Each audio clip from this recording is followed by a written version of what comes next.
Ayan na guys, nailagay ko na yung kumpay nila. Ayan o. Buntis to siya guys.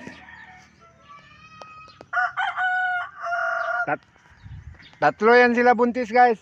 Ito. Tsaka yung isa o. Yan. Tsaka ito. Andito pa yung isa guys o. Tatlo yan sila buntis guys. Ayun yung isa o.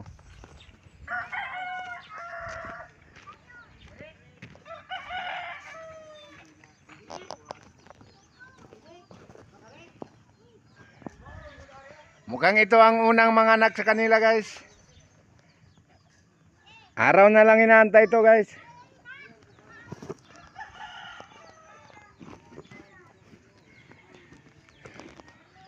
Hanggang dito na lang guys.